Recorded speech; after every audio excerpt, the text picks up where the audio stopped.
દાહોદ જિલ્લાના સિંગવડ તાલુકા ગ્રામ પંચાયતની સરપંચ પદની ચૂંટણી માટે ફોર્મ ભરવાના છેલ્લા દિવસે ભારે ઘસારો જોવા મળ્યો હતો। પીપળિયા, મંડેર, જાલિયાપડા જેવા ગામોના ફોર્મ ભરાયા ત્યારે આરોડા ગ્રામ પંચાયતના સરપંચના ઉમેદવાર શીતલબેન નવીચંદ્ર પરમારે 6 સભ્યો સાથે સરપંચ પદે ઉમેદવારી ફોર્મ ભર્યું હતું।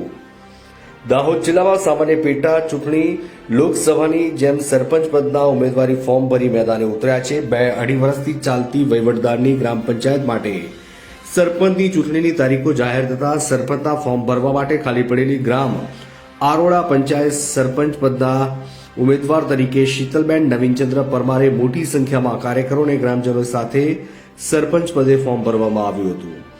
સિંગવડ તાલુકાના આરોડા ગ્રામ પંચાયત પેટા ચૂંટણીમાં સરપંચ પદના ઉમેદવારો મોટી સંખ્યામાં કાર્યકરો તેમના સમર્થકો સાથે આરોડા ગ્રામ પંચાયત ચૂંટણીમાં ત્રિપાંખીયો જંગ ખેલાશે।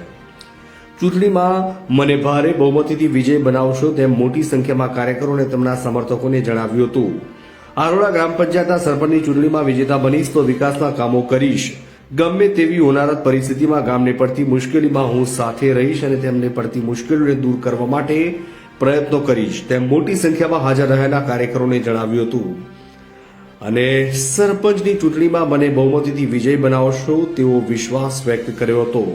હું ગામના તમામ મતદાર ભાઈઓ બહેનોને ખાતરી અને 100% વિશ્વાસ આપું છું તેમ જણાવ્યું હતું। રિપોર્ટર કમલેશ બારિયા, સિંગવડ।